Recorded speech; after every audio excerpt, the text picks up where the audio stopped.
Welcome back, everyone. We are once again here with Zachary Paige and picking back up in his story after last week's episode. We heard about an urban kid who migrated to the middle of nowhere in a couple different middle of nowheres and loving that and talking more about that in last episode about why nature called to him and all the beauty and worlds within worlds that he found there. That phrase has really stuck out to me from that episode. Um, and this time we are picking back up with kind of the AmeriCorps, like the Peace Corps, but within America, that assignment was 2 years and that was an opportunity to get paid to work on a project that he already wanted to work on. And after that came to a close, what happened next? Let's just pick it up right there. Yeah. Yeah, thanks, Carly. After AmeriCorps, I got a job with the White Earth Tribe for food sovereignty coordinator. It's a native preference position, but no one else applied that year. So being the Meant to only be. applicant, yeah. And Yeah. I've been working with White Earth and food systems for um 5 years at that point. So I had a pretty good idea and handle on what the community needs were, and working with the community in White Earth, gaining trust. So um, basically, just in that leadership position, that's what you do. You just sit back and listen, and allow the community needs and ideas to um, to basically show themselves by just going to lots of meetings and listening. And then just kind of helping manage projects like the garden tilling program that we brought back.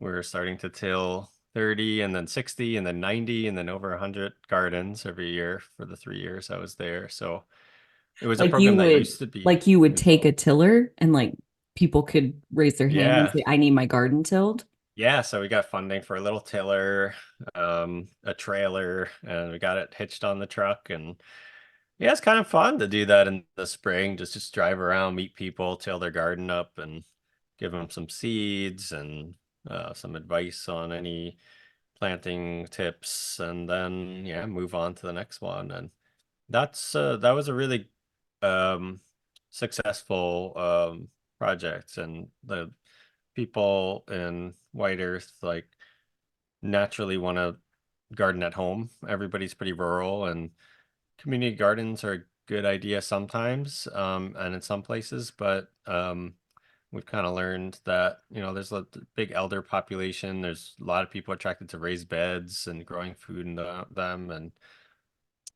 for where we were, the garden tilling program was where it was at. And that's where many people were interested in growing their own food. And I'm just curious, when you say that it was a successful project, like what is your definition of success? Well, we checked in with the gardeners at the end of the seasons and just to see like what they're growing, and it's that's pretty good. Yeah, Like people were they were growing. able to harvest a bunch of stuff? Yeah, I mean, successful would, I mean, by my definition, is getting the seeds in the ground, maintaining them, the plants, and getting enough support if they needed it to help with the whole process, and getting some good food at the end of it. Mm, okay. Well, yeah, I definitely dig that. Um, so you had that project as part of it. Were there other projects that stand out that you got to do during that time? Yeah, we had I helped get some funding for a mobile market grocery, and so this was basically a food truck from the sous chefs Sean Sherman in Minneapolis. He has his new restaurant Owamni now. James Beard winner. And that was great to have their support. I knew Sean from the Indigenous Farming Conference. I used to um, help organize with Winona Leduc. But yeah, so we got this food truck. We're going to powwows. We're cooking traditional foods like bison, walleye, and Um, then we came across another opportunity to work with Blue Cross Blue Shield in Minnesota and started creating these meal kits. So a meal kit is basically everything you'd need to cook a meal prepackaged, no more, no less. And we'd have Native American chefs and young chefs create the recipe. We'd film the cooking and then kind of get all that out to the community and see who's interested in getting a kit that um, would have healthy foods, like maybe it'd be like bison burgers or fried walleye with squash and wild rice. So foods that people are interested in, traditional foods and foods that were produced locally. And yeah, it was a popular program. And then that was in 2019. And then just a few years ago, we started the program again in a bigger way. So now it's going on again, but we have way more funding and kits, and we're doing it every month. And um, that's with combined with the Mana Food Co-op grocery store, who's helping out package some of the kits. And then jumping ahead a little bit here, but White Earth is also interested in um, having their own grocery store to increase food access there. And we had we got more. I was able to help get some funding for that as well. The Awesome. process, the beginning process steps of developing a co-op. Yes. Did you have like a whole team of people? You said you were in the leadership position. Were there other people working with you to do all of this? Yeah, the team was small because the agriculture department didn't exist for a few years before we were hired. Me and my immediate boss. And so it was just kind of like a two-person team. But we would work with the tribal college extension group. We would work with tribal health, public health, diabetes center, the elders. So there were a number, and then the community centers. That's each community. There's about 8 or 10 distinct communities within White Earth. White Earth is so rural that each community sometimes are separated by 20, 30 miles. Most of them are within about 10, 15 miles, but there are a few that are kind of far out there. So getting to each community is really important. Having community meetings by the community councils is important. And having there are representatives for each community that we would serve. So sometimes we'd want to get support for a project or an idea, and we'd just go out and do the rounds and let people know what we're up to and get any further ideas from there. So yeah, that was always a pretty big part of the work is to work together. Yeah, it sounds very collaborative. Where like they're Hmm. probably generating the original idea to some extent, like you said, listening to what they have going on and looking for patterns and trends, and then letting them weigh in again as far as like, hey, we're doing it, you said, and we're doing it, and what else, you know? Yeah, Um, exactly. yeah, community collaboration at its Yeah, finest. and with the co-op, we had over 300 surveys from 300 families. So not just people, like people representing their family. So we had a lot of input on the the first process of um, what a White Earth cooperative grocery store might look like. And it's going to be a really slow process because, if we're going to have 7,000 members, which is how many people are in the tribe that live up by White Earth, or even more, to expand it to anybody that's a White Earth member who lives in Minneapolis. There'll be a lot of people that might want to vote for being on the board and also just the beginning steps. So having either consensus based or at least majority based um, um, opinions or just processes to move things forward. Yeah, it takes time. So, but it's good. That's like, I feel like, especially just in the world right now, there's so much polarity and division and Yeah. co-op, like the whole point is that we're going to work together and we need to agree to some extent. We need to find what works best for the majority. Yeah, cooperation is such an interesting idea and can be very challenging to put into practice. Maybe I shouldn't assume. Yeah. Maybe it just needs patience. I don't know. What do you think makes for successful cooperation after your experience Like anyway? a food co-op or cooperation.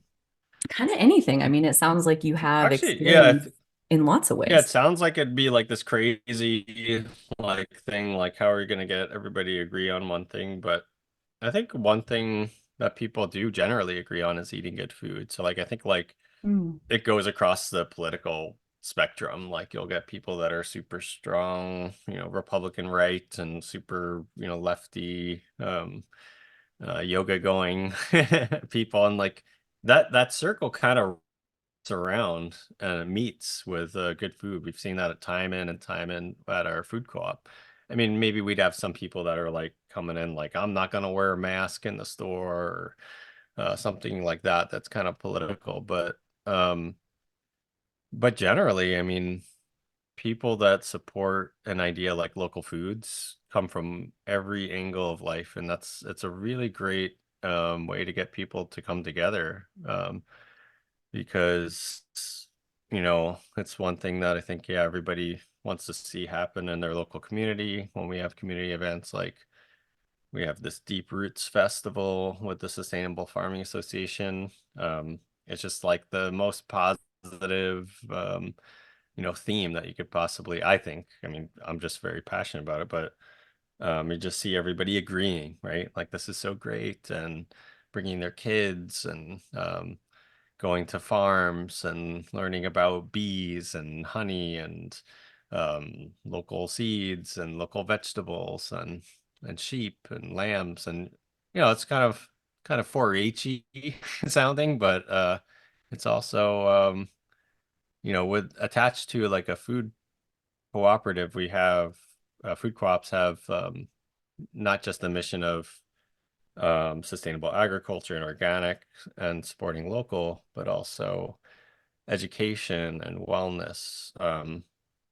So there are these cooperative principles that each co-op tries to do to support the community too. And then it's cooperatively owned by members. So it's not just one person owning it. It's not run by a nonprofit with a board. It's run literally and owned literally by, like, our food co-op, Mana Food Co-op's owned by 1,000 people now. So 1,000 people own a share, and we all get a vote, and we vote for the board to basically be the tie with the community, try to get funding, make it happen. Mm. But then the board hires a manager, and then that's the link to the store. So then the Mhm. manager runs the store and the staff and does all the ordering. So the manager essentially does everything within the store, the confines of the store, Yeah. and even the finances. Um, but then they come to the board and say like, hey, the store is not doing too great when in this way or this way, and can you help with this? Or Mhm. the board's volunteer based. So um, there's a reason why each board member is there, right? Like someone like me, like I've got connections with the White Earth community and some projects there, and with the seeds, and then other board members have graphic design degree, or maybe they're another vendor at the co-op, or maybe they've been on boards of co-ops before and they kind of have some insight. So I just love the co-op structure. I think it's a really great um, structure to look at when you're looking at any business. But yeah, in Minnesota, we've got more food co-ops than any other state in the country. Yeah. There's well over 30. I don't know the count right now, but my seed company, we sell all our seeds pretty much primarily in food co-ops, because we kind of know like they're going to support local, and Yeah. also they know that I'm able to do seed saving education and kind of tie in that education piece. Mm. So that's it's a nice world to live in, where Yeah. things are kind of more holistic, right? They're more, you're not just thinking one train, um, how profitable can we make this? It's more, you're thinking about more things and more values than just the dollar. But of course, you want the profit in the store. But I think that added X factor is that if you have 1,000 members, then when you're in need, and if you're providing that service for the community and you're supporting the community, when the co-op's in need, the community might support the store. So Mhm. it's that relationship, right? It's a relationship with the community that the store serves. And our Mana Food Co-op, we have 47 vendors within 100 miles. And That's a that's lot. yeah, and that's our pride and and what we do. And we're always trying to do more and work with low income population. We're working with the food shelf right now with the meal kits, and churches and schools, farm to school. So it's kind of endless. Um, but I think at every so often you want to almost like institutionalize something, or like make it not institutionalize, that's not the right word, but like make something like a program that feels like it's really stable, even if it's not. Um, like the meal kits program, like it's completely based off grants, but even if it only does last for 2 years, nothing lasts forever, right? So I gotta appreciate it when it's there. But I think it's nice to make it feel like it is gonna last forever, and also um, to really revel in, the projects and the connections that we're making as we're making them, because yeah, everything's temporary, everything's fluid and moving. So um, and I think that's also another key to all grocery stores is being adaptable, like being adaptable to your community, being adaptable with your staff. Like our staff is so small at the I should also mention I'm on the board for the Mana Food Co-op. I'm the board president. But our staff is so small and so dedicated, and we wouldn't exist without like the sacrifices that the staff makes in terms of um, you know, however much an hour, how if it's starting at 13 or 16 an hour.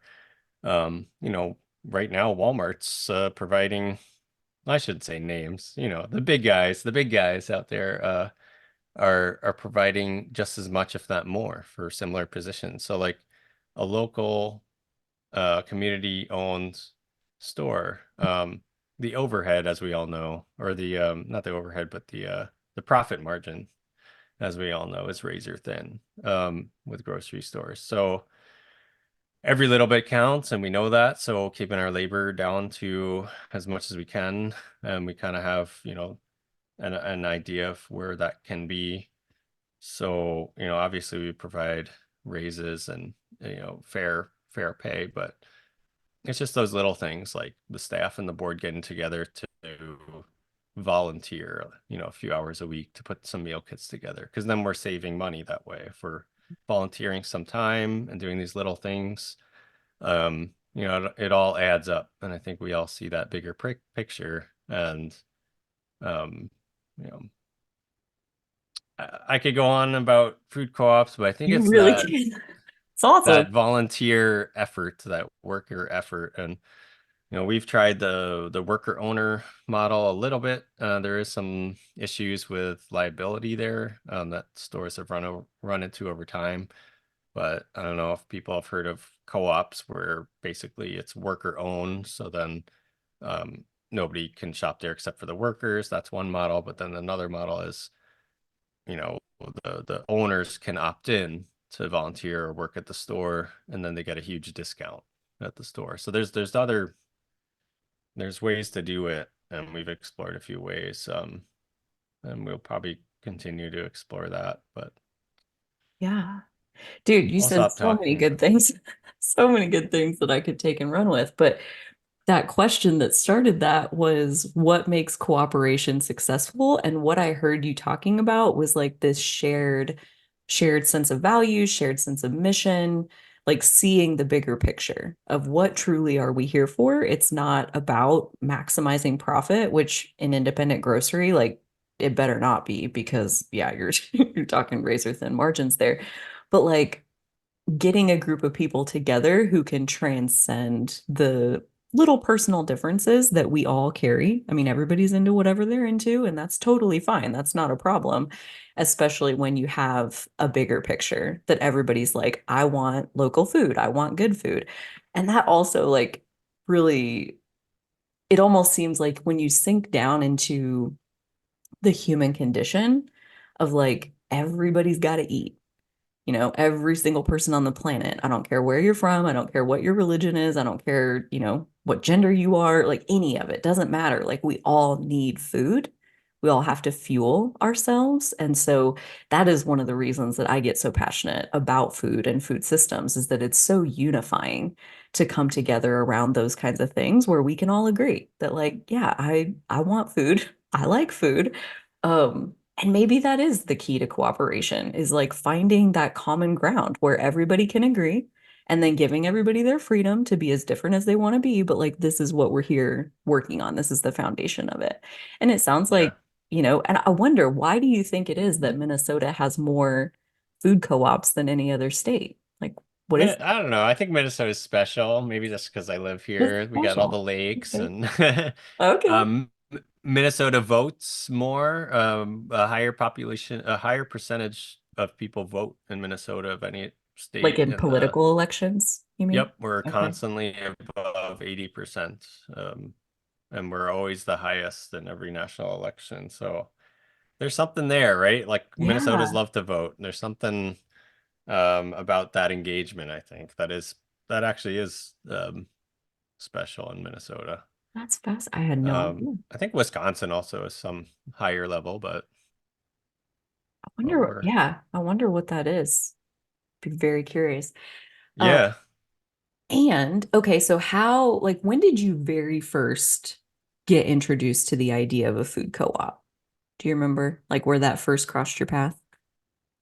Um, I worked in a health store in um New York called Manna, the same name as the co-op that we have going on here It's in kind Detroit of Lakes. wild.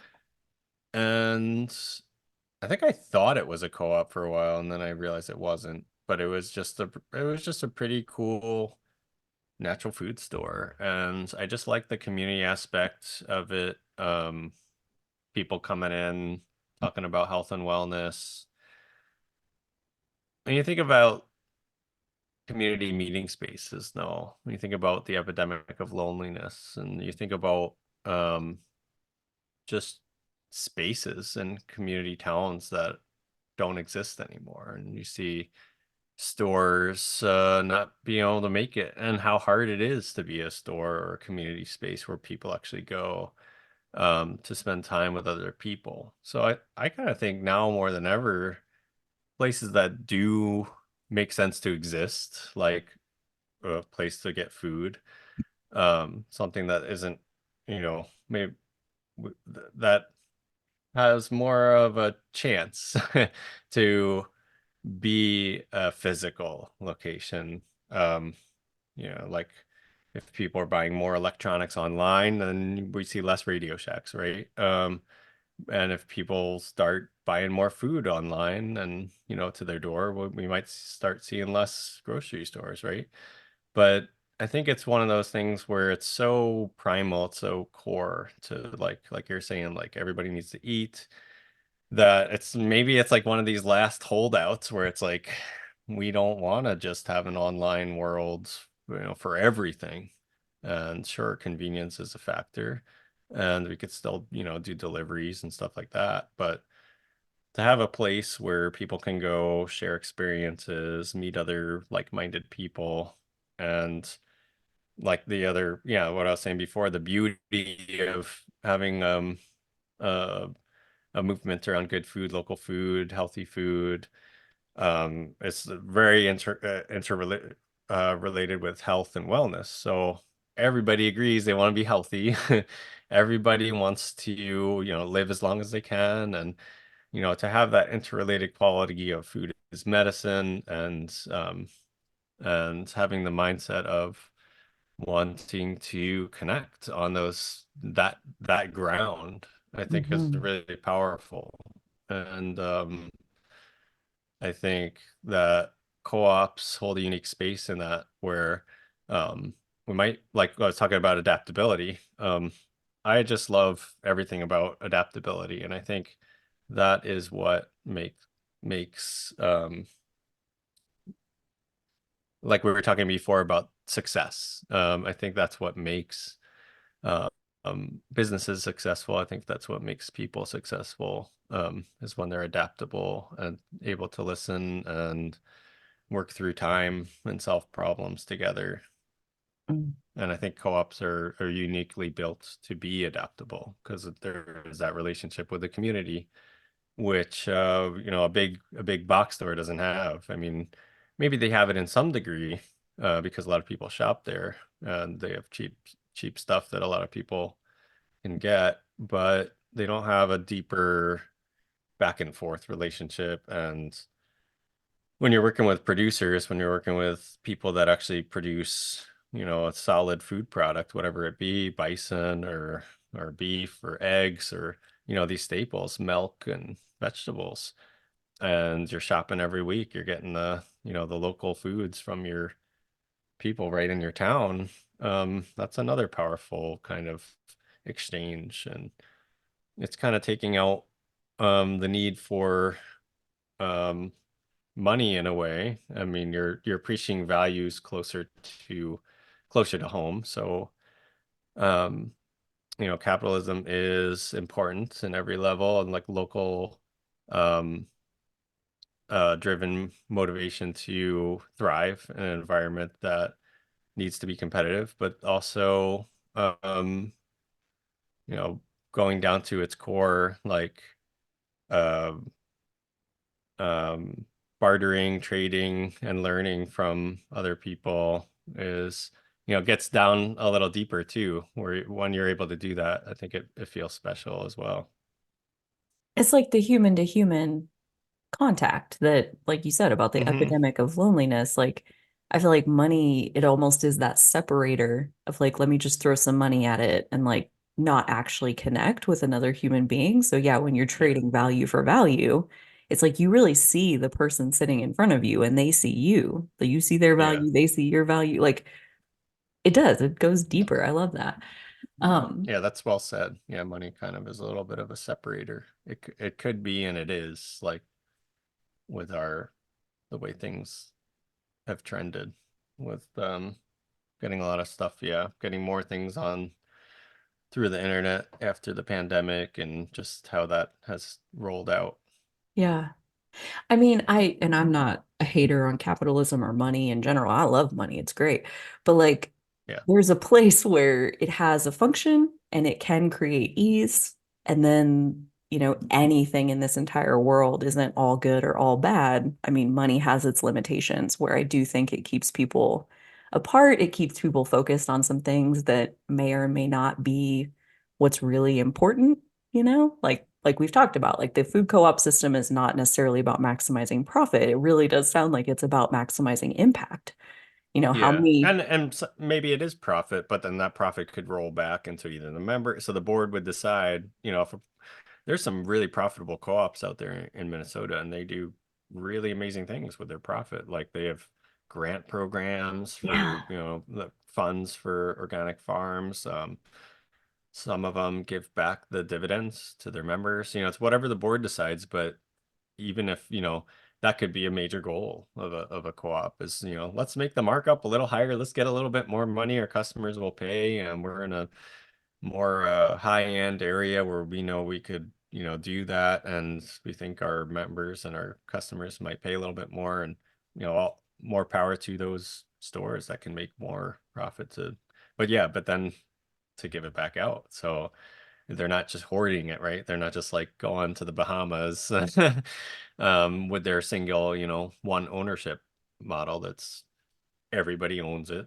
So the board has to think about all the members and how this is going to benefit not just the members, but the members' thoughts and dreams and ideas too. So Yeah.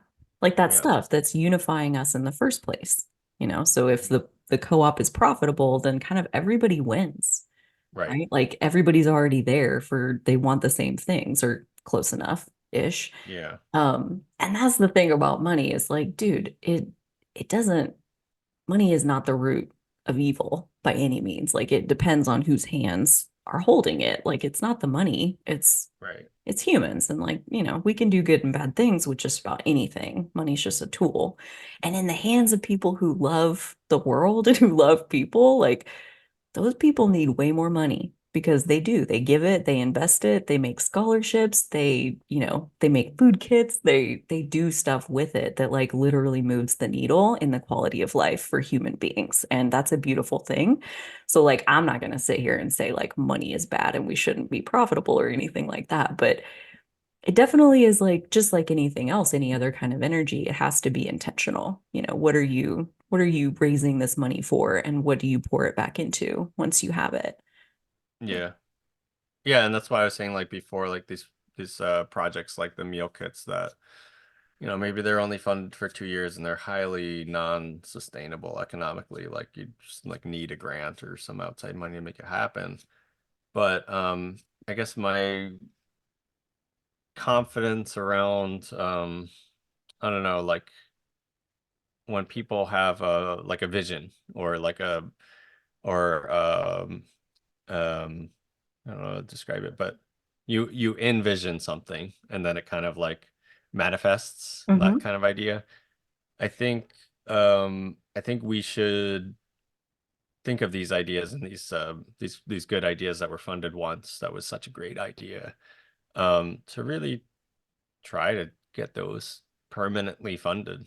Because I think like you're saying, like we need more money in the hands of um people doing organic, for instance. That's one. Just the demand in organic has gone up like insane amounts in the last 20 years, and it's to the point where it's just what the majority of what consumers want. And that's why you see like cheap organic, right? That's why you see Driscoll.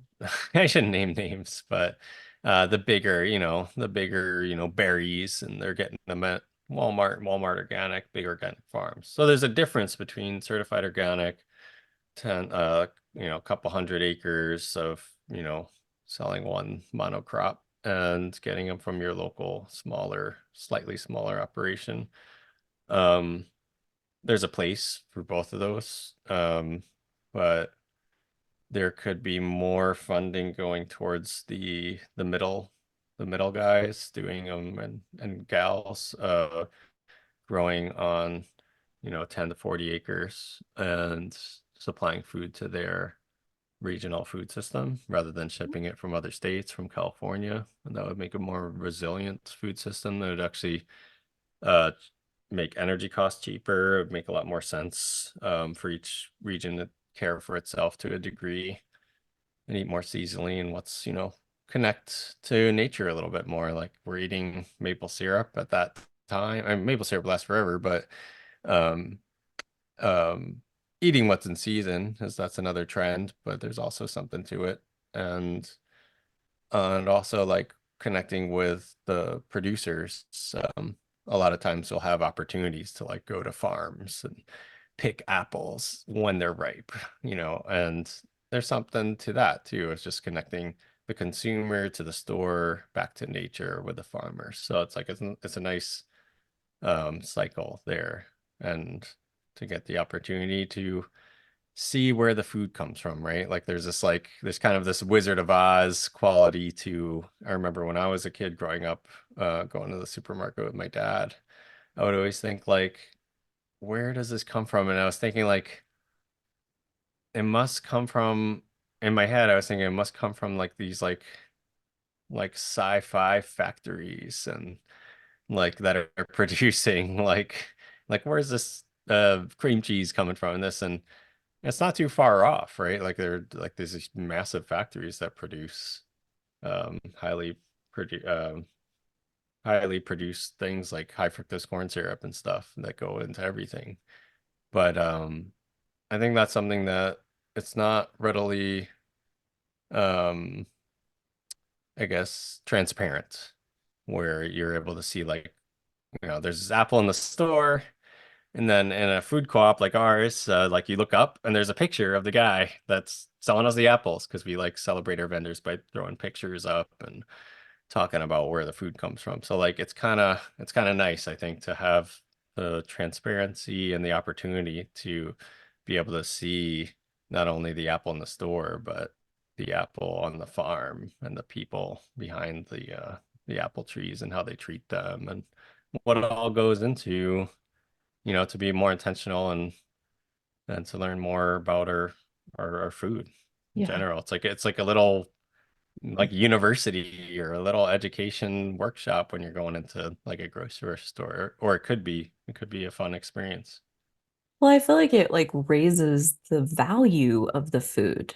When you just see the apples on the shelf and like they're just always there, that's how we start to take things for granted. But when you see like this is Dave and he lives 5 miles west of town and he like it's his family's apple orchard or like whatever the story is, I feel like that again, like you said, it goes deeper and it causes us to value that thing more and to see that like it didn't just pop out of thin air and land on the grocery shelf. Like Dave is spending his days like doing this work, and that's why these are here. Like this is the end result of a human being who showed up and did the things. And yeah, I feel like we're maybe able to appreciate it more when we see like you said, like what actually goes into it.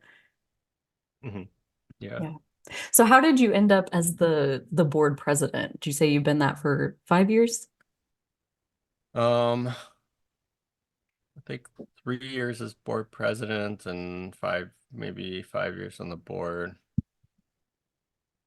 Um, yeah, I think we needed some more organization with our board. Well, like when I was um requesting to be president, just to be able to like set the agendas and have like a pretty good organized approach. And then we needed to get some files in order and stuff like that. So I kind of felt like, just because it was a pet peeve, I needed to solve some of the those kinds of organizational issues going on, and that was pretty fairly easy to figure out. I had some support with Colluminate and Mm-hmm. a group that helps with co-ops, and we met with them a few times. And then since then, we've met with the CDS Co-op Development Service, and they've been great to get some advice with as well.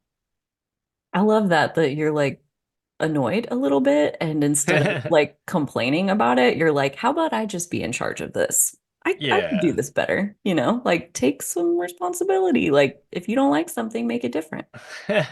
Yeah, our store report part of the agenda would just trail off to the end of the meeting, and it's like we didn't cover anything. So Come on. let's keep on track, in the future. Yeah. So that's kind of Well, and it takes somebody seeing the vision about like, why is it important that we make it through this entire agenda? Like, yeah.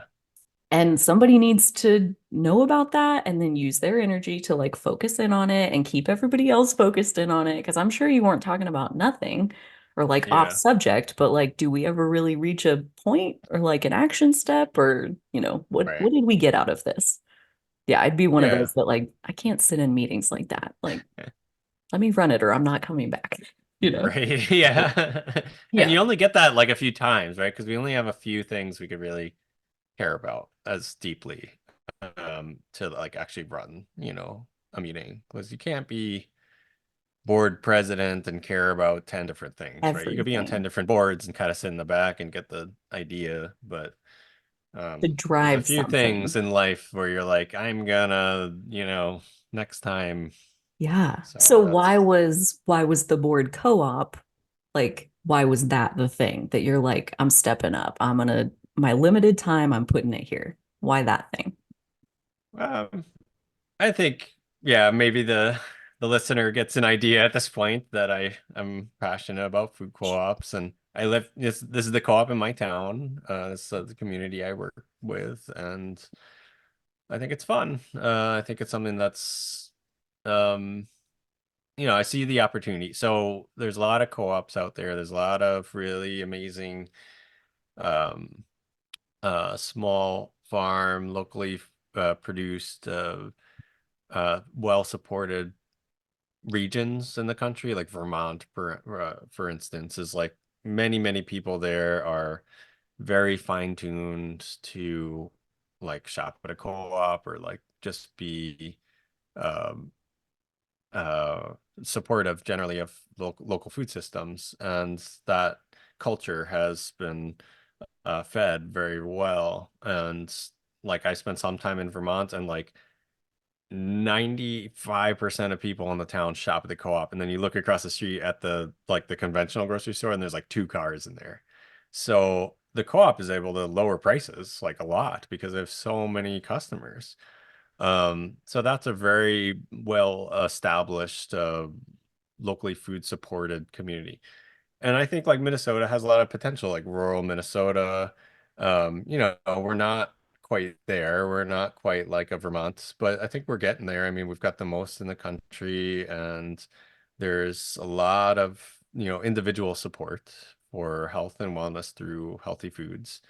And I think as we see more outlets to be able to, am I going to spend my dollar at, Dollar General, or am I going to spend my dollar at, getting some local fruit from, this co-op that, hey, the prices aren't even that bad because we have some deals through Infra, which is a buying company. So we're able to have deals and pretty much be as low as Aldi in some of these lower priced stores. So once people are catching on, like, hey, the cost not, for an elite uh part of the community, I could shop there too. And we have EBT, and we've got memberships that were donated, so we could offer free memberships to some people in need too. And we'll work with people. It's only $150 for a lifetime membership. Now I feel like I'm doing a co-op commercial, but Well, and like co-ops are something that I have not even dipped one single toe yeah, into. So I love getting to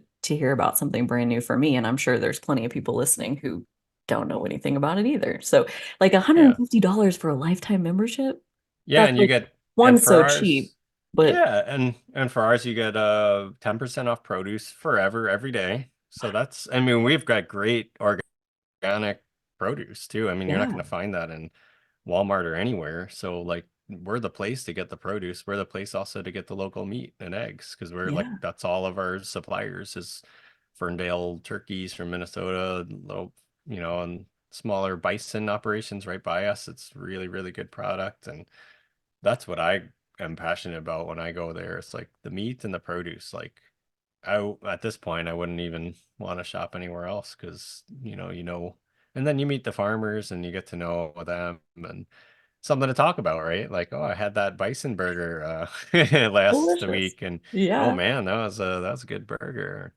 So it's fun to be able to talk with your fellow farmer friends about your products and what they're doing. I also love how the donated memberships ties back to what we were talking about with money. It's like Mm. there's somebody who has a little extra money in their Yep. pocket, and here's what Yeah. they're doing with it. They're letting more Yeah. people like get into that who maybe $150, like, you know what? I don't have that. I would shop there. I'd be more than happy to shop there if I, didn't have to pay the membership fee. And so, yeah, like you use the extra money that you have to like break down barriers for other people to get access to those things. Like that's a beautiful way to use it. Yeah, and that was one of our members. I'll call them out, Midwest Bank, from our town. They had a couple $1,000s donated to just that Wow. program, which to give See, that's so cool. free membership. So, that's the way we spent that money, is to give out memberships for people who needed. Yeah. Yeah, I love that. So it sounds like you're still the board president of the co-op in the town where you live, but you have switched jobs in that time. Yep. Is that right? Yeah, and that's as passionate as I am about being on the board for Mana, that's a very volunteer after hours position, and doesn't really actually take up too many hours of my life, but I think about it a lot. Sure. lives rent free in your head kind of thing, Yep. as passion often does. So yeah, how did your previous job come to a close, or did you find out about the new job and that's why you left the old job, or like how did that transition take place? Um, it was mostly about not having to commute. So like I loved my job in White Earth for about 4 years. But it was getting to the point where it's an hour drive. So it was getting to the point where that was getting to be something. Especially when I moved to be an hour away. So that's 2 hours driving every day. Yeah, the job that I applied for, the U of M, was also particularly a good fit for me. I think when the job application came out, 4 or 5 of my friends emailed it to me that day. Hey It's Zach, like this looks like a meant to job be. for you. Yeah. Um, You gotta love that. so They like yeah, and handcrafted the I love position. my job. Like I would love to have this job for the rest of my life. I mean, it's like it's a no-brainer. Like it's so there's such good support with the team that I work with, RSDP, the Regional Sustainable Development Partnerships, Kathy Drager, Shannon. I could just go on and on um, about this as well. Like so RSDP supports community ideas in Minnesota. This year, actually today, our idea briefs are due. And an idea brief is a very simple online application to see if it's a good fit to work with us. And we've got about $60,000 this year, and about that most years into funds up to 5 or 6 projects. And we usually fund about 10,000 or so, 10 to 12,000 a project, but it's not Mhm. doesn't really come in the form of money. It comes in the form of connections. So if somebody's got an idea, it should be in the realm of 4 focus points, which are sustainable ag and food systems, clean energy, um, natural resources, and community resilience. So one of those 4 or more than one. Um, and then we work in regions. So we've got the Northwest, the Northeast, Central, Southwest, Southeast. And there's an ED, executive director of each region. And then each region of the state also has a board made up of the community itself. And then there's boards within boards because like there's one for each of those focus areas. So like I work with the sustainable ag and food systems. I do work with the sustainable ag and food systems also in the statewide projects. Um, but with the region, just talking about all the things that are happening and yeah, so today is the day, February 14th, that um ideas are due in, and then what the community board will do is I'll help facilitate a meeting where we'll look at all the ideas that came in, and then we'll make decisions on funding.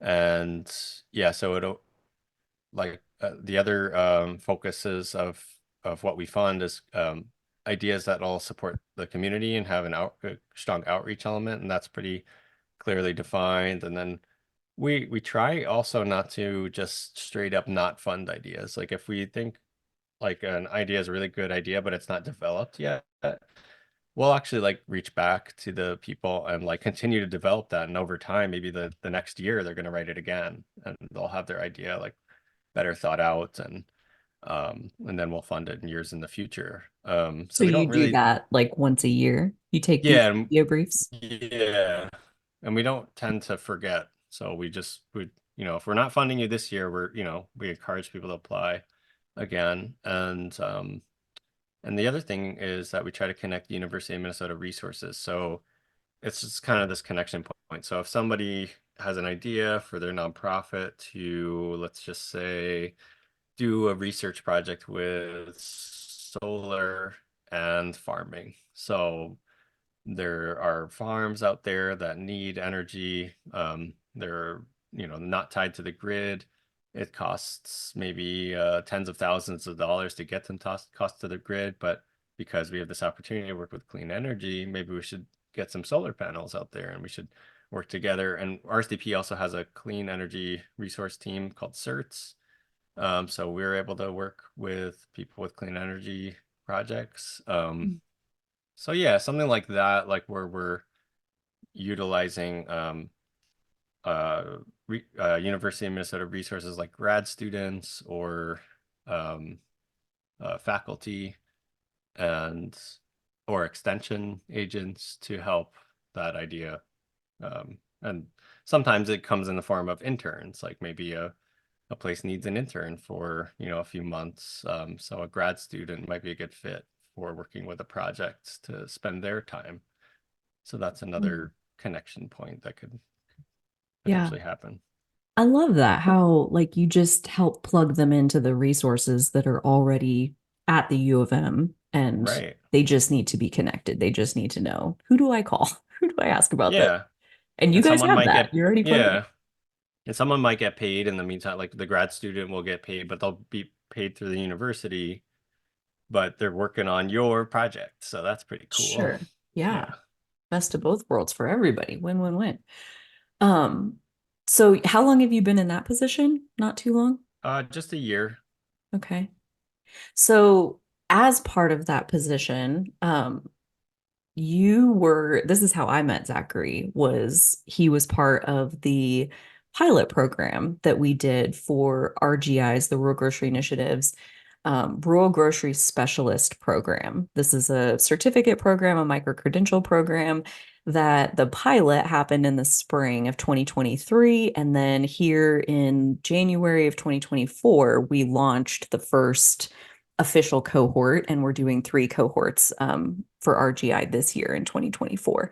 There's actually a link to that in the description box if you want to check out and learn more about this program, but it's to help the grocery stores that are needing to transition because their owners are wanting to retire, they're, ready to do something else.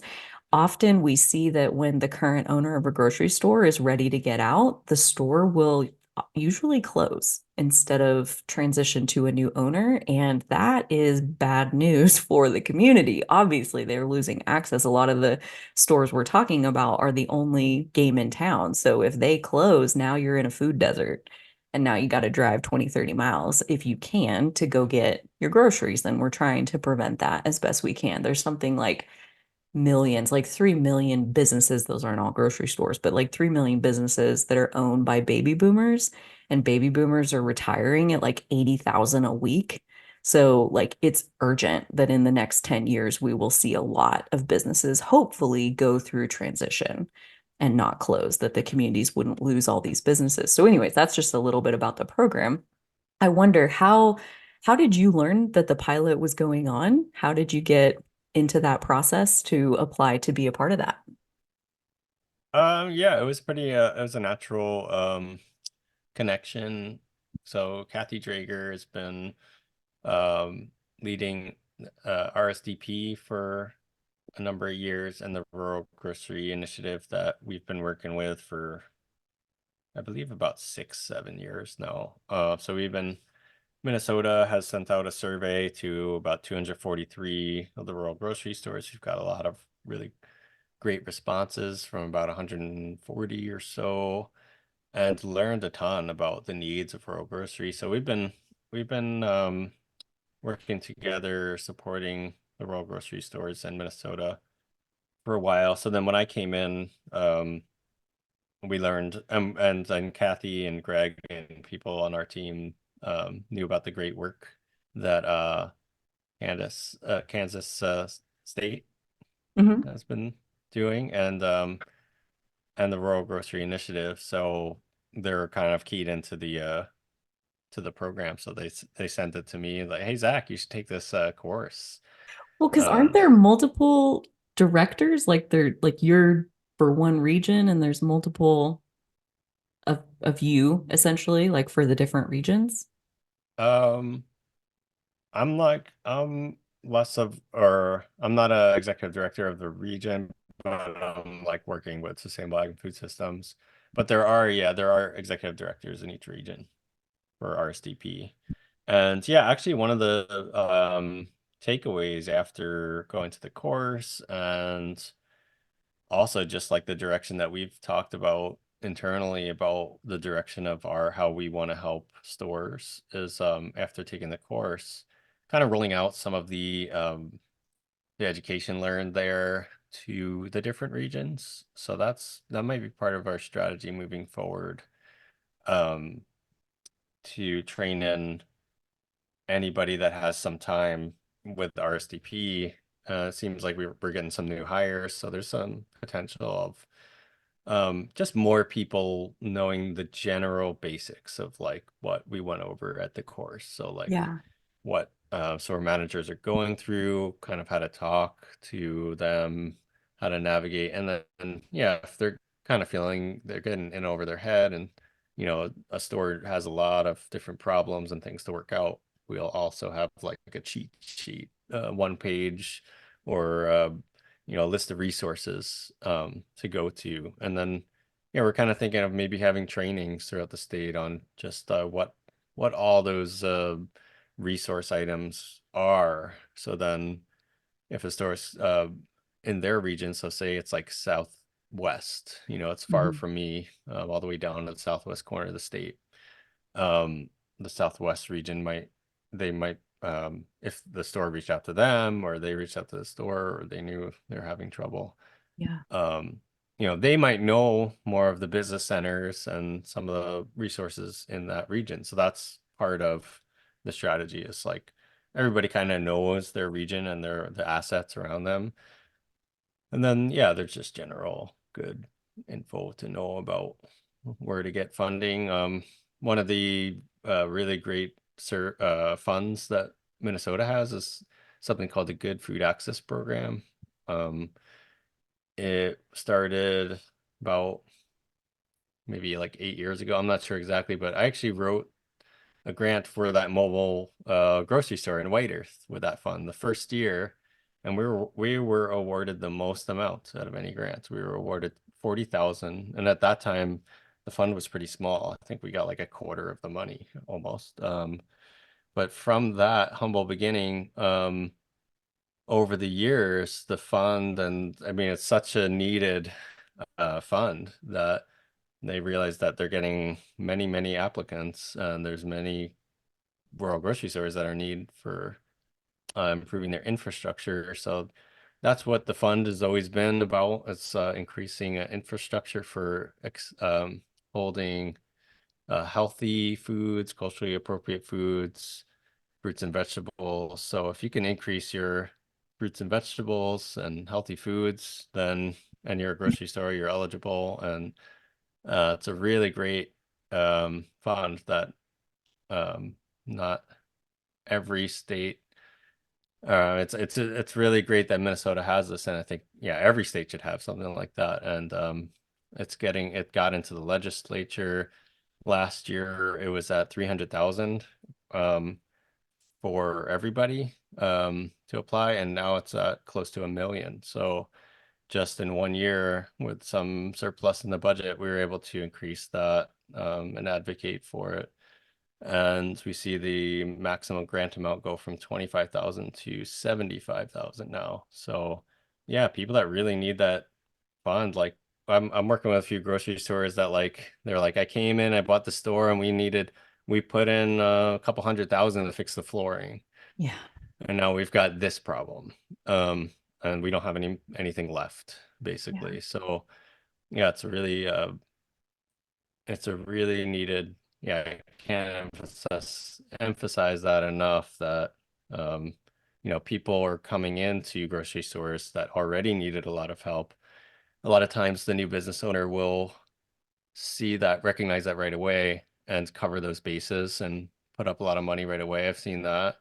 And then they're almost like tapped out for that next problem that might happen. So that might be 2 to 5 years later. They're like, our coolers are 60 years old and we're just burning through energy. Yeah. So another thing we're able to kind of offer is with another University of Minnesota group, pollution control agency called MinTap. They're able to come to a store and provide a free energy audit.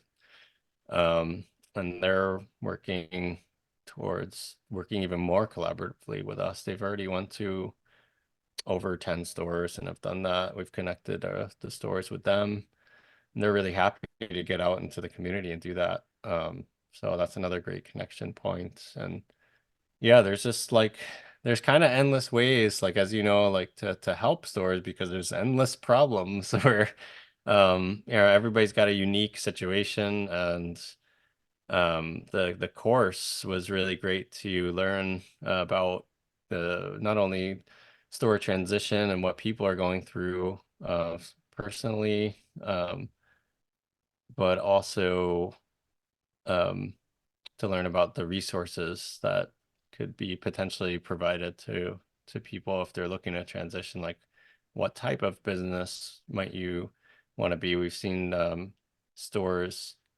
uh I've seen stores take on different business structures to be able to get over hard times where like a community buys the store and then they buy it back and stuff like that. Or that's where I'm like my co-op brain goes, but I never want to say too much because the co-op's not for everybody and you need tons of community support and time for that. But we're like what you're saying before about how people are struggling with transition and how much transition is happening right now. That goes back to my mantra of like adaptability. It's like you gotta like you almost have to be thinking about this, right? Like 5, 10, 15, 20 years before it happens. And yeah, like we all know, we all kind of put off, the end of our lives or like the hard things, like the end of our business. And um there is this strong tendency to avoid hard hard things in our life. So I think we were saying in one of our sessions, like we're almost like grocery therapists, where we're really, you know, Yeah. it's like a child, the business, right? It's like it's a part of your family. So Yeah. It's a lot to it's leave rough. behind for these Yeah. owners. And to your point that like it's scary, it's sad, it's I don't know what's on the other side of it, so now I'm avoiding it. And I mean, the experts in transition planning quote that it takes 3 to 5 years to do the transition, and that's once you start. So like I mean, there are so many business owners that this is part of where the program came from was a survey in Kansas similar to what you described that you guys did in Minnesota, where basically there was something like 40%, I want to say, of the grocers in Kansas, the independently owned grocery stores, 40% of their owners are wanting to retire in the next 5 to 10 years. And of those 40%, 80% don't have a plan, haven't even started.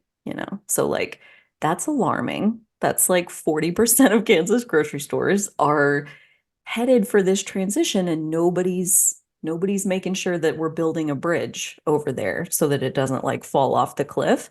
And so, yeah, that's where the program starts is what we call grocery transition psychology 101.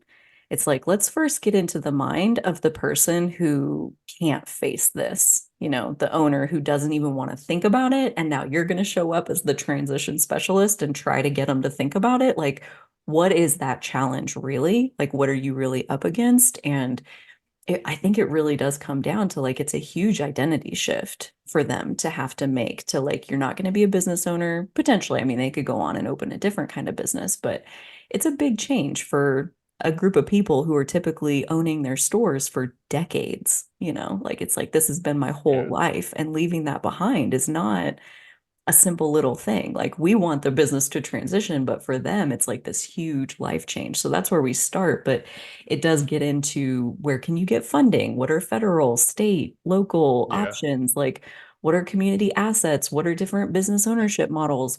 How do you value a business? How do you correct a business valuation? These are all the different Yeah. tools in your toolbox, if you will, that we try to put in the specialist's hands. And then really the role of the specialist is to be that relationship with the Hmm. grocer. And so I love that you're going to try to deploy that into the state to the people who are close up, because Yeah. like really that's what it's about is like build that relationship with the grocer so they trust you enough to let you guide them through such a scary thing. Um, yeah, grocery transition Yeah. psychology 101. Like, who Yeah. knew that that's what's really needed? But when you can't face it, I mean, that's denial, that's avoidance, and that's the Hmm. first stage of the grieving process is that you just can't even go there. And so, yeah, that was how we started off the program. Yeah. Yeah. So I have a question, maybe like Yeah. um so the program, I don't know how much you're involved with writing the program and whatnot, but I led the for effort, oh, actually. well there you go. Yeah. What do you want to So know? so obviously it's like the perfect program for specialists and people like in my role and Sure. people in all sorts of roles in university and like I was saying earlier that someone from one of our economic centers are going to take the course, Mhm. which would be great. Is there an arm also or to offer the program to rural grocery um people that are transitioning or like in terms of like the materials provided, like is that like something like the specialists would do themselves to have those like meaningful one-on-one relationships, or is there any course materials like to go out like to the grocers themselves? Like if a grocer like went to Kansas State and was interested in learning about more about transition, like you might have like not everybody um there has time to have that one-on-one with a whole region. So like what would you suggest like for a grocery store to maybe reach out to one of the specialists from the program, or like do you have like resources that go direct to them too? I think our goal with the specialists is to create a network. There's a map on the website. I'll link it in the description where you can see like a pin where all of the specialists are. And obviously every cohort puts more pins on the map. And so if you're a grocer who wants support, the idea would be that you would contact RGI and say, "Hey, I noticed there's somebody in my state who is one of these specialists. Can you hook me up with them?" And then yes, we will hook you up with them. And then we tried to design the course materials, like the handouts that were uploaded into the program in a way where you could probably print that off or make a copy of it and hand it to the grocer in the moment where like this is the part that they're on. Like Hmm. not here's the whole entire enchilada to where they got to like figure it all out and now they're swimming in an overwhelming amount of information, like where you can just give them the one piece that they're ready for and kind of piece it out for them, so to speak. But I will Yeah. say this first cohort in January, we have two members at least. I think it was two last time I looked. There might be more than that that are actual grocers. So like they are in a store themselves and like wanting to take the course. So like that's an option too. But then you're spending your time and like not Yeah. everybody has that amount of capacity. So it's kind of whatever they have access for. But that's where it came from was like RGI getting all of these requests Mm. for support. And it's like that's a team of three people. So Yeah. we need more resources. And so how do we It, deploy our knowledge and, technical skills? How do we put it into the heads and hands of that many more people? And so yeah. we had 8 people graduate from the pilot last year. There's 16, I think, in the cohort this spring, and we're doing 3 cohorts, like I said, in Nice. 2024. So Do they yeah, and change throughout, or like if I wanted to take a course again, or if somebody wanted like an alumni, like are there like a part two or different, or is it fully that's centered in around the the one works. course right now? Yeah. Yeah, that's the goal is that essentially like rural grocery specialist would be like the overarching theme of we're deploying resources to support rural grocery stores. Hmm. But this first program was for business transition. And Yeah. so that's the only one of these that we have so far, but we're already brainstorming and looking for funding about like what are the other credentials, like this one is for business transition, maybe eventually there's one for co-ops and then there's one for Yep. this and that and then if somebody did want to take part 2, it's not a repeat, you're getting a whole new immersive experience into whatever that subject would be, but that's all a work Yeah. in progress as we build those. Yeah. So last question, Yeah. like what have you or who have you seen show up, and then also who would you like to see or like to be a specialist. Like so for instance, like a lot I saw like a lot of university extension Hmm. types in the program. I'm now learning that yeah, people from economic development centers are learning about the program. Have there been any surprising people take the program in roles that you didn't expect? And then also like, do you think like there are particular like positions like someone part of like a grocers association or like something that, they could have that strategic level of influence take the program so they could understand to potentially get more money out or something like, are there any strategies in terms of like who takes the course and outreach there from your end on like, because I got an email I think asking us like University of Minnesota Extension, so like are those emails and things are strategically placed to places where you think would be a good fit, and then like yeah, like who would Like you like to see hoping in the that future? they'll forward it and like, that you guys Yeah, would know about places that we don't even know about. And yes, to your point, I think when we were building the program, we had the target audience as like Extension and Eco Devo. Like those are the people that make the most sense, most accessible for us to think about. what's They're all over Eco the US. What's that? Devo? Eco Devo, What's economic development. oh Eco Devo. Yeah. And but I will say that this time there is at least one that comes to mind that is not either of those things. It's a specific organization that is very like sustainable ag, kind of like community. I can't even remember the name of it, but it was like that was kind of the mission of their organization. And so they found their way to the program. Um, and yeah, I think as we go, this time we didn't, I mean, knock on wood, like we didn't have to sell it very hard to get 16 people into the cohort. So like that was a really good sign that like off to a great start. But as we go, yeah, I think we're always open for ideas of like, who do we put this in front of? What kind of a group would be a good fit to deploy these resources into the biggest area possible so that the grocers actually find them? Because while the goal of the program is to train specialists, really the goal of the program is to keep community grocery stores open. So, however, we need to connect with like who would be the best specialist, I think we're always open for ideas on that front and like yeah, forwarding it to our network, hoping that that network will forward it on out to maybe you guys know of people that we don't. yeah, yeah, I like definitely. your idea though of like the grocery warehouses and like, because that's, the transition specialists and the grocery warehouses, the people that you would think like are the resource holders that the grocer would call and like, hey, I'm doing this, I'm transitioning, I need help. And, They you don't have know, the time. Yeah. they are right. The warehouse doesn't really have the time, typically, is what we hear. And the Yeah, because transition they're specialist, it's like the stories that we heard was like they're putting on community events and then nobody comes. And it's like mm, transition is such a personal thing that like until you're actually living it, until you're ready for it, it's yeah, not one of those things that you're going to take up your time to go sit in a 2 hour seminar for something that's like not even on your radar.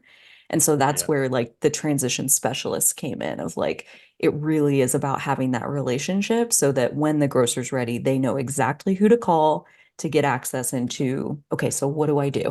Like yeah. guide me, tell me, lead me. What do I do?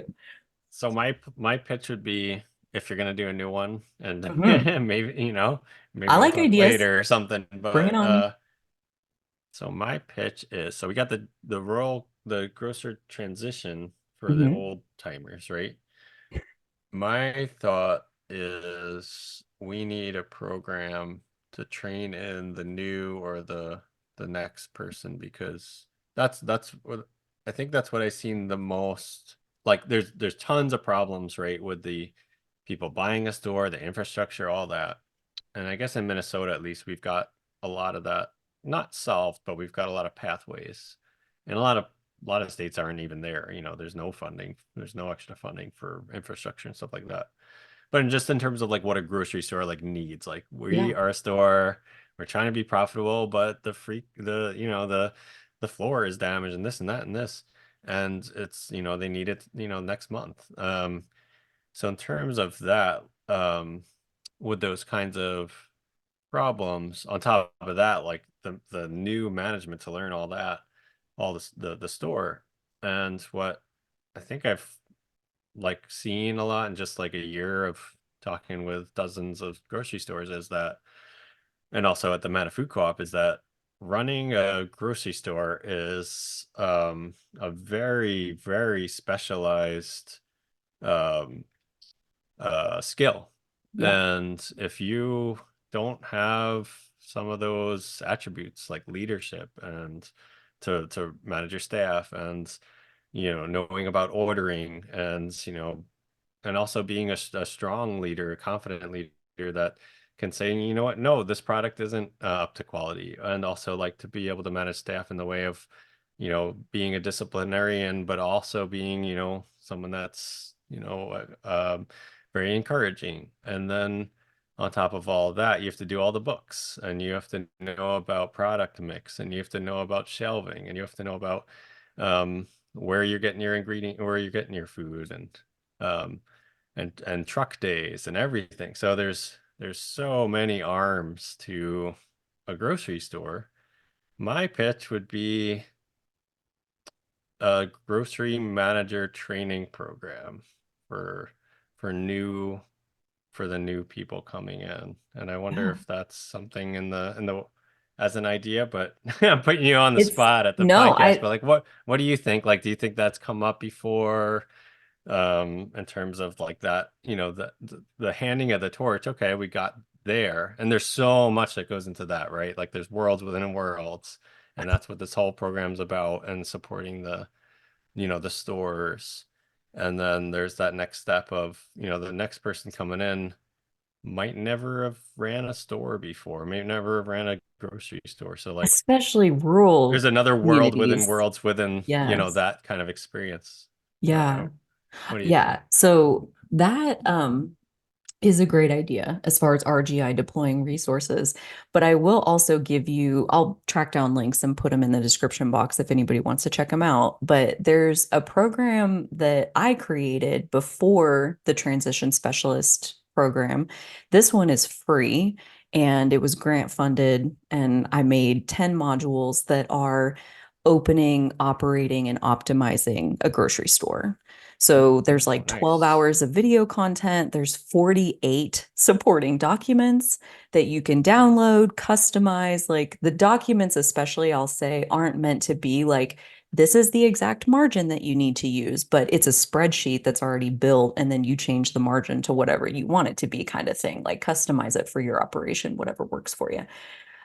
So that's one that's totally free. The other one is a paid option that Jeannie Wells does called Mighty Community Markets. And I believe that one is co-op focused, but it doesn't have to be co-ops that take it. And I don't know the exact price point, but I think she does it a couple times a year. So I'll get the link from her and we can put that one down there too, as far as those are options that exist right now. And I mean, the goal is to have kind of a series of rural grocery specialists, like resources, courses that can be taken by grocers and by the people who support them. Um, Hmm. because yeah, it is so much to learn. And I think Yeah. some people are drawn to it for that very reason, but still you need resources to kind of help you avoid some of those costly mistakes that are so easy to make, like over order, Yeah. to your point. And I think that's kind of, yeah. And it's like, oh, yeah, those are really great resources. So yeah, thanks so much for mentioning everything you just did. And yeah, I Yeah. think the that's kind of like the maintenance um work, right? Like so that's what I've seen a little bit. Just because, just knowing grocery a little bit, sometimes you walk in a store and you see these things, right? You see shelves not filled or like something like you kind of like um little blinkers in your head of like, and Mhm. I remember taking the course and we are kind of, Like red we're flags red that flags. these Yep, are we had that right. things that like if you see that there's roots behind Yep. why that is happening in the store. And so just to kind of be sensitive with the grocer when you're like, dude, why don't you just fill up your shelf? Because Yeah. my And cash flow is not allowing me to, yeah. there's reasons.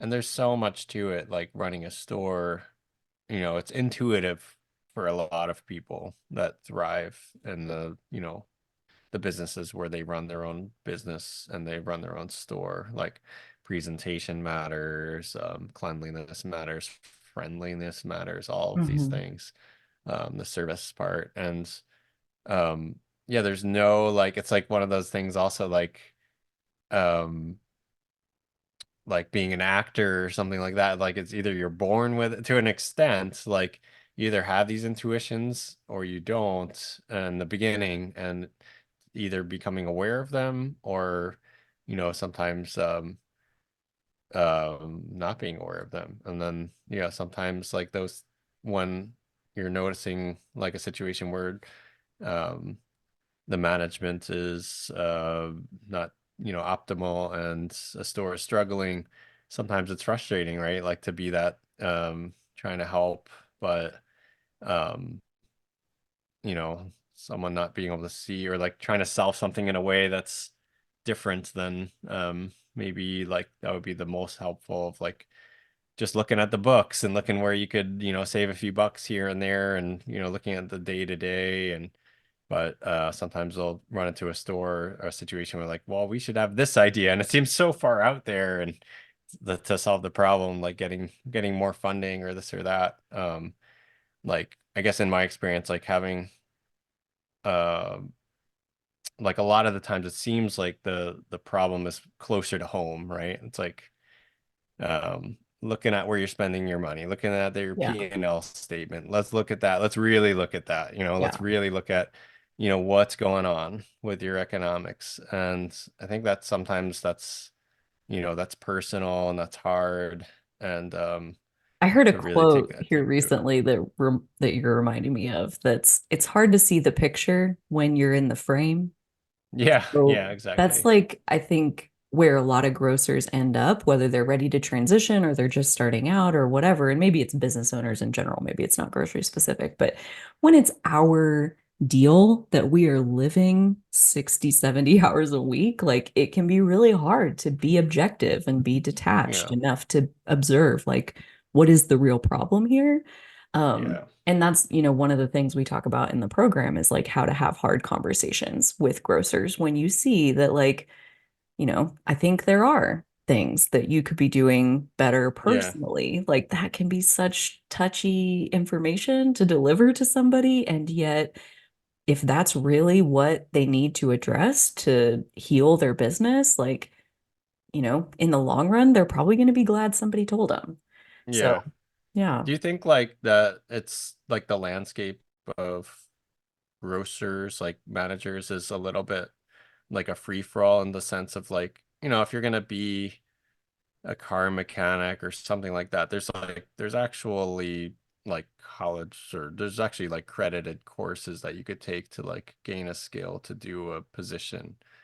Whereas like with grocery stores, like I wonder if we're at this point where like so many grocery stores are struggling and there's so many problems that could be solved by simple management. And it's not simple, but like management alone helps. Do you think like that it ever could be an idea to have like a more regulatory aspect to like becoming a grocery store manager, where like because it's so like uh such an important part of the food system, if we're losing a lot of stores due to potentially, poor management in one way or another, that's it's just one factor, but it is a factor that, it's like I was saying before, there's so much that goes into managing a grocery store. It's different than other businesses, and there's so much there.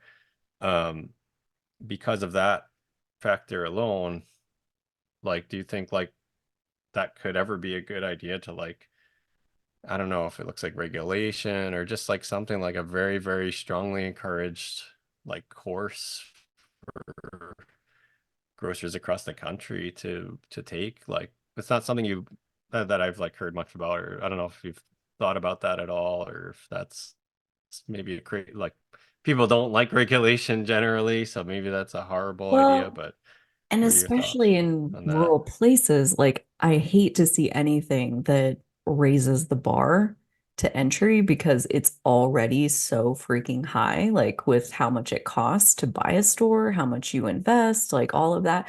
But at the same Yeah. time, like I definitely hear what you're saying of like when we do see businesses in general Maybe it fail, wouldn't have to cost so like serve safe certification. What is that? Like $50. But then you sure, train all your employees to learn how to not, spread disease when you're cooking stuff in a restaurant. right. So something along those lines. I mean, that's like a 20-hour course. It's not going to Yeah, break the bank and it's not yeah. going to take your staff too Should long to there be learn. something?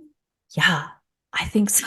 Like, and so that's where RGI, like, I think part of the bigger picture long game perspective is something around, like I said, it's only a team of three people. One of them is part-time and fielding requests from grocers and like having the same conversation with grocers over and over and over again. Like that eats up a big chunk of like what they're able to do in a year. And the idea, if we don't have to field those requests, we can say, actually, you're in Minnesota. Zachary's in Minnesota. Let me hook you up with Zachary. He can totally walk you through this. And now we're back off the phone and we're ready to move on to the next thing. And so, hopefully, by training more people and having more of these technical resources in the field, that lets RGI focus on those bigger picture opportunities of like what would move the needle forward? Like, how do we keep grocers as healthy as possible?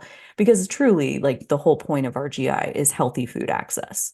Like, that's all we want is that, there's already enough food deserts in the world, and every time a grocery store closes, well, maybe not every time, but a lot of times when a grocery store closes, you're creating a new one. And so combating food deserts, combating people like communities that don't have access, like it's such a it's a monumental task. It's like David and Goliath over here. And RGI is like delivering such phenomenal support, but how do we leverage? How do we leverage that knowledge and skill across as many places as we can? And to your point, I think this series of what other trainings could be developed is definitely where we're Hmm. headed. Of like, yes, those will exist in time. And until then, hopefully the specialists, hopefully extension, hopefully whoever it is that is in those communities can at least like hook them up with the resources that they have available to them. Yeah. Mm. I feel like we Well, could talk about rural grocery and food yeah, systems we and should. co-ops Yeah. for days and days and days, but that feels like a good place to end it. What do you think? Was there anything else you Sounds wanted to great. touch Yeah, on no. there before we jump off? I guess just I did have one quick one just about like if there's anything in the works that you see about like um funding like that's because it all comes down to dollars and cents with grocery stores and how much they might be able to squeeze out of either a federal or a state budget. Like, are there any ideas about any national grocers efforts or things in the federal or regional level? I know all about Minnesota, but like, are there any things that would be helpful for anybody to know about, like any movement or any opportunities with that space? I am not plugged into it, but I am hoping to have the RGI people, ladies is what I usually call them, but people on the show soon. And so I will definitely ask them that question and again, put some links in the description that people can follow to learn more about that. Yeah, I don't know. I don't know about that. Hopefully, Yeah. fingers crossed, right? Yeah. Yeah. And maybe something some of the specialists and leaders in the space might want to look at if we ever hear about something with food access. I don't know. I'm just throwing it out there, but like say Yeah. there's a funding opportunity that comes up that looks like um grocery specialists or even just, maybe being some of the people that could handle, some amount of support through I don't know what that looks like at all, but just in terms of just what we all know as the the greater need for grocery stores is some financial support at the end of the day, Yeah. or Well, whatever, might be crumbling infrastructure might be the most obvious for a lot of stores that are 50 years or older, um, in small towns. So yeah, if there's ever that kind of opportunity, that'd be great to key in. well, and let me just invite if you ever see anything or anybody Yeah. listening sees anything on this topic of funding that's like, even if maybe RGI already knows about it, I don't think it hurts at all to send a note to rgi@ksu.edu to Yeah. say like, hey, I just wanted to make sure you have this option on your radar that you can be recommending that out to people. So that's Yeah. where RGI definitely is tapped into a lot of great networks. And so they hear about a lot of things, but it doesn't hurt Yeah. anything for everyone to be on the lookout and then, sending it into that central hub of like, Yeah. even though they are located at Kansas State, they get phone calls from all over the country, sometimes not even in the country. So, yeah, thank you Yeah. for Because forwarding what you find. Yeah, because like even like looking up that good food access program, like that's something we were able to get pretty solidly into the Minnesota budget. So even something Yeah. like that, like maybe something even I could help or someone from Minnesota could help. Like Iowa reaches out and says, I work with the government in Iowa. We want a program like that. So like maybe there's some sharing of information that we could work towards to like build that financial capacity up to, I don't know, just Yeah. putting it out there. Absolutely. Well, and you're so right that like that's really what it comes down to in the razor thin margins. Like there's just not extra money floating inside of a grocery store typically. And so to Yeah. do any of those like reinvestments, it really does help to have those outside sources available. And then it's a matter of Yeah. like getting it in front of the grocer, the person who actually needs the money. So, Yeah. And that's a mm, funds too. You probably know about the reinvestment funds that you're just oh, see, I feel like we're going to have like a whole list of links in the description box for this yeah. episode, which is great because we also just had the kickoff for the cohort that's going through the program right now.